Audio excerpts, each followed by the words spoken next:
Nous sommes avec Christophe Rapp, infectiologue à l'hôpital américain de Paris, président de la Société de médecine de voyage. Christophe Rapp, bonsoir. Merci beaucoup d'être avec nous ce soir sur France 24. Que sait-on aujourd'hui des modes de transmission de ce coronavirus? On vient de le voir dans le sujet. Sur le bateau coincé actuellement dans le port de Yokohama au Japon, le nombre de cas ne cesse d'augmenter. On a vraiment l'impression que ça va très vite. Alors c'est une transmission respiratoire par des gouttelettes quand vous éternuez ou si vous discutez de façon rapprochée à moins d'un mètre d'un autre sujet.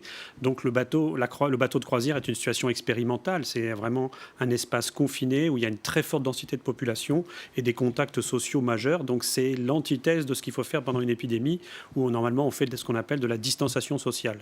Donc pour nous ça a toujours existé. Chaque année il y a des épidémies de grippe dans les bateaux de croisière. Malheureusement là le bateau est parti à une époque où des gens étaient déjà en incubation et ont contaminé les autres. C'est une situation tout à fait expérimentale, mais ça n'a rien d'extraordinaire. Les cas en même temps augmentent également en Chine chaque jour. Les cas, il y a également des cas à l'étranger. On a vu le Vietnam qui met en quarantaine une ville. Est-ce que les mesures prises aujourd'hui sont suffisantes pour contrer l'expansion de ce virus? Je crois qu'il faut distinguer deux choses. La situation de la Chine, 99% des cas sont en Chine, 1% dans le reste du monde.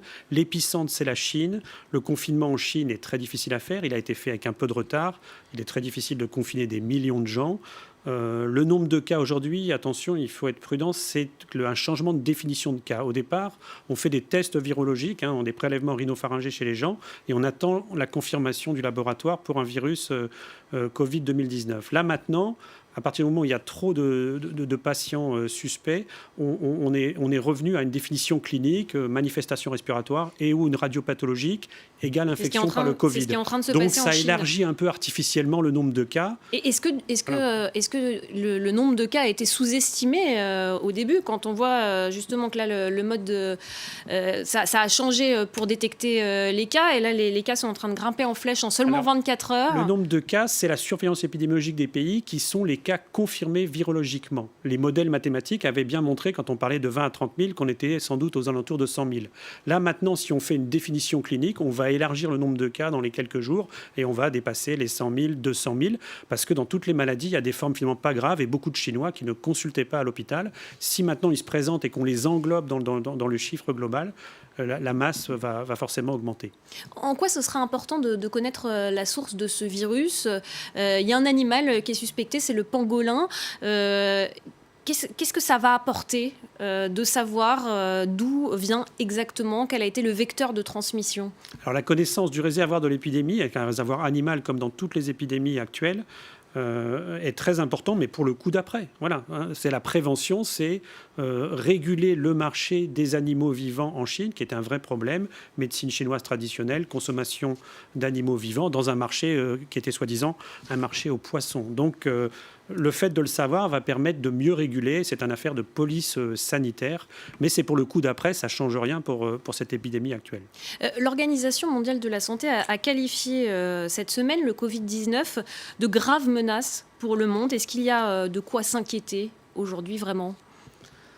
Est-ce que ce n'est pas trop alarmiste?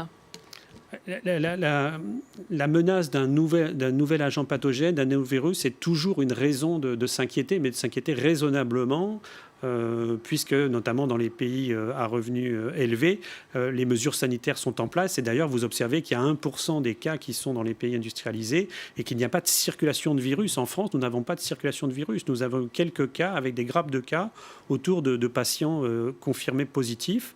Ça veut dire que si on dépiste très précocement, qu'on isole les gens, il n'y aura pas de diffusion. Bien entendu que dans un bateau ou en Chine, ils sont au stade d'après où la quarantaine ne se discute plus parce qu'il y a une telle circulation virale que finalement, une forte partie de la population va... Le mal a déjà été fait. Va acquérir la maladie. La France serait-elle en mesure de faire face à une épidémie, comme ce qui se passe en ce moment en Chine, par exemple ? Alors, on a une bonne organisation. Le dispositif sanitaire est en place. On a 38 établissements de santé qui sont habilités à prendre en charge les patients. On a des tests qui sont disponibles dans plein d'hôpitaux, un SAMU qui peut réguler, mais c'est un effet de volume. On a un plan qui s'appelle le plan Orsan, risque épidémique et biologique, est un plan régional dans chaque région de France dirigé par les ARS de santé. Mais bien entendu que si on avait affaire à un volume de patients tels que les Chinois, on serait dans une crise sanitaire hors du commun. Il y a quand même un effet volume. Mais ce n'est pas du tout le cas en France où il n'y a pas de circulation de virus. Nous, on est sur l'hypothèse de quelques cas et quelques clusters. C'est pour l'instant ce qui se vérifie en Europe. Donald Trump, le président américain, a assuré cette semaine que le virus disparaîtrait avec la chaleur dès le mois d'avril.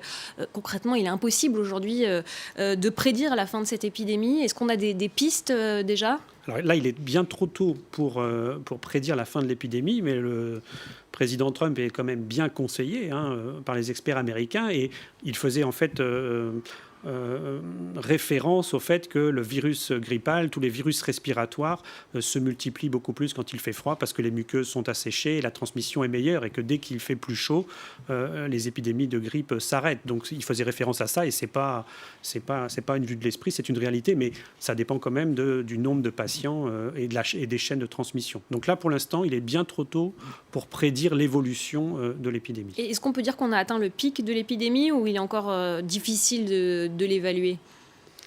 Même réponse, on ne peut pas vraiment le dire, et ce d'autant qu'on vient de changer de système de surveillance épidémiologique, ce qui est très très important à prendre en compte, parce qu'on n'est plus sur la même échelle de chiffres, et donc il va y avoir un vent de panique pendant les 10 jours qui viennent, parce qu'on a changé de définition. Donc de fait, c'est compliqué de définir le pic. Très rapidement, peu d'enfants ont été contaminés depuis le début de cette épidémie. Est-ce qu'il y a une explication ? Alors les chercheurs s'interrogent effectivement sur le fait que pour l'instant, peu d'enfants sont touchés par ce virus. Est-ce qu'il y a des phénomènes immunitaires? Est-ce qu'il y a des récepteurs cellulaires particuliers chez les enfants? Ça fait partie des questions de recherche. Il y a effectivement pour l'instant peu d'enfants touchés. Merci beaucoup Christophe Rapp d'avoir été notre invité ce soir sur France 24 pour revenir sur cette épidémie de coronavirus. Restez avec nous. Paris Direct continue. On se retrouve dans quelques instants après une courte pause.